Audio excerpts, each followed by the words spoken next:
And so it has begun. The first phase of polling for general elections 2019 has kicked off in India.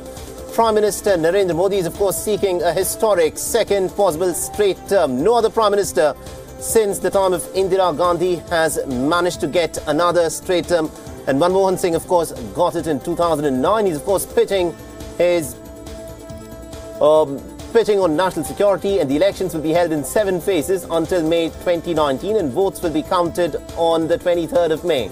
The Election Commission has set up about 1 million polling stations, 10% more than in 2014. Security at polling booths has been tightened to prevent any untoward incident.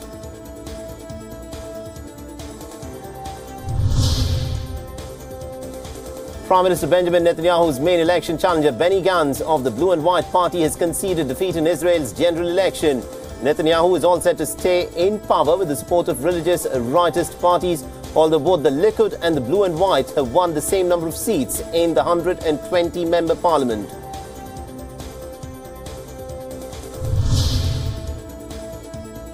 US President Donald Trump has dialed the Israeli Prime Minister Benjamin Netanyahu to congratulate him on his re-election.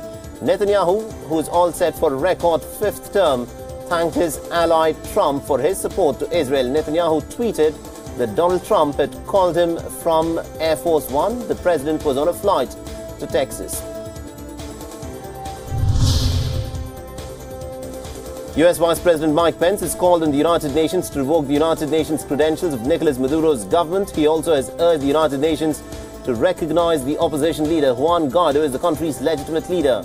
He said that the United States had drafted a United Nations resolution and had called on all states to support it. Diplomats suggested that it is unlikely that Washington will get the support that is needed to adopt such a measure. In Australia, we'll be heading to polls with general elections kick-starting on the 18th of May. Prime Minister Scott Morrison has announced the date of polls, and the campaign is expected to be fought on issues of taxation, climate change and inequality. The opinion polls have already shown that the current incumbent Prime Minister Morrison's Conservative coalition is trailing this despite his government's pre-election budget, including tax cuts for low and middle income earners and record spending on health and education, while promising the first budget surplus in almost more than a decade.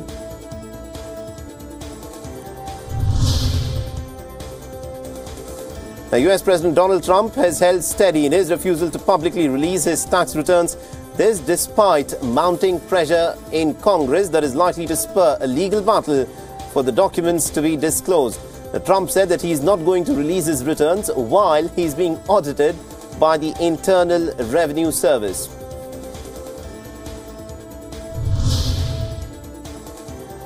Venezuelan opposition leader Juan Guaido has received what could be called a rock star's welcome in Caracas on Wednesday as he rallied citizens to protest against the government of President Nicolas Maduro. The rally took place amidst public frustration over power cuts and limited access to water. Juan Guaido has called on the army and also the public servants to publicly protest against Nicolas Maduro in the hope of bringing elections to the divided nation. Juan Guaido heads the opposition-controlled National Assembly and has been recognized as Venezuela's legitimate head of the state by many Western nations, including the United States.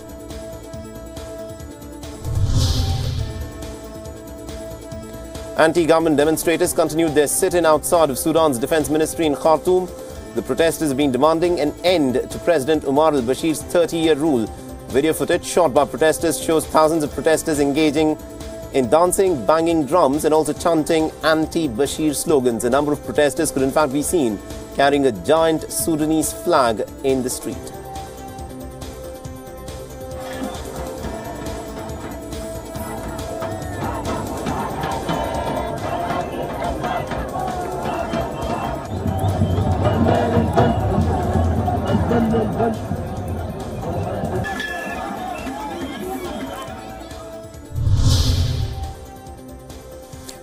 German Chancellor Angela Merkel and French President Emmanuel Macron met ahead of an emergency European Union summit for Brexit. Merkel had said earlier that the European Union may well decide on a longer Brexit delay than the one sought by British government, but it would be flexible enough to allow Brexit very quickly once London approves the withdrawal agreement. MerkelMacron, meanwhile, has said that nothing has been decided yet on whether and how long of a Brexit delay they will offer Britain. Britain is currently scheduled to leave the European Union on Friday with or without a deal, but it, of course, has now been given a flexible extension plan.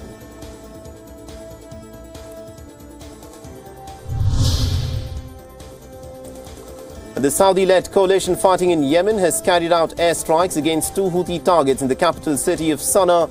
The coalition has said that the strikes targeted a Houthi drone manufacturing plant and a warehouse containing launch pads. A house was also hit in the strikes, but no casualties have been reported. The footage shows that the roof was blasted off a large industrial building and machinery was damaged.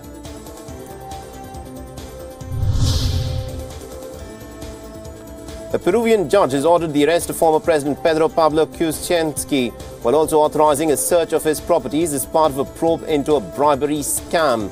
The 80-year-old Poroshenko was taken from his office by police to an official medical installation. And according to a judicial resolution, he was to be held for a period of about 10 days. Poroshenko narrowly won the 2016 elections but has resigned a year ago in the face of near certain impeachment by the opposition-controlled Congress.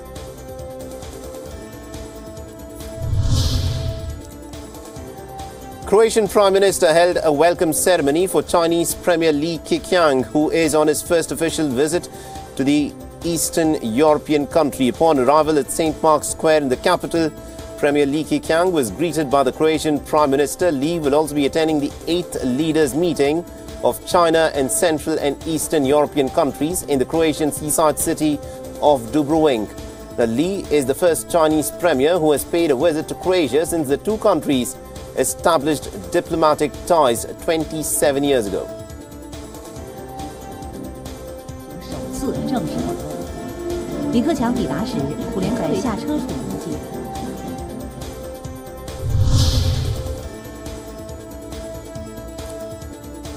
Ukrainian President Petro Poroshenko has urged his opponents in the presidential campaign, Volodymyr Zelensky, to undergo additional drug testing. Poroshenko's statement came after he took a urine test at the National Sports Complex, the venue for policy debate between the two candidates on the 21st of April. Zelensky, a political novice, won nearly twice as many votes as Poroshenko in the first round.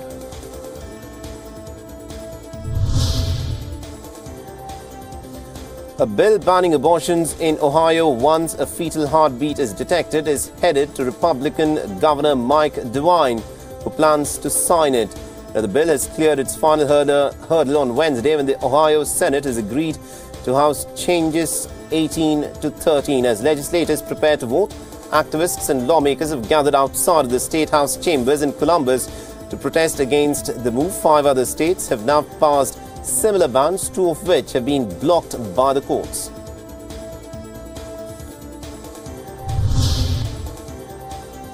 Now, the second so-called bomb cyclone storm in less than a month has hit central United States, raising the prospects of renewed flooding in the already drenched Midwest.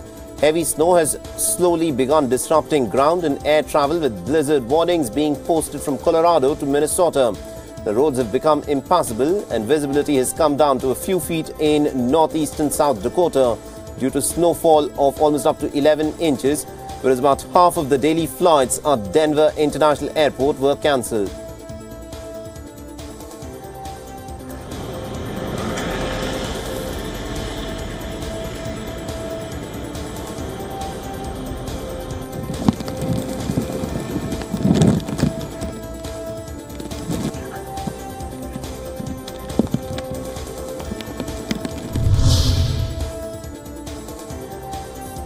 Hundreds of people affected by heavy rains in Rio de Janeiro earlier this week are still dealing with the damage and destruction left by the storm that killed at least about 10 people. In the western part of the city, flooded streets still trouble residents as they try to rescue what they can from their houses and small shops. Heavy rains left a trail of destruction between Monday and Tuesday, raising questions about the city's preparedness to deal with recurring extreme weather. Just 2 months back, a storm with a torrential downpours and strong winds had killed about 6 people, prompting Rio residents to ask what the city is doing to protect them from routine weather events.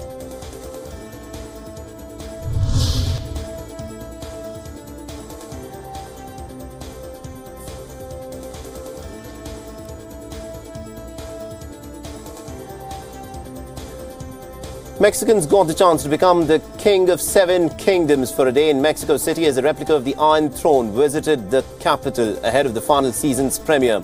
The replica is touring a number of hotspots in Mexico City, including the Angel of Independence and the Monument of the Revolution.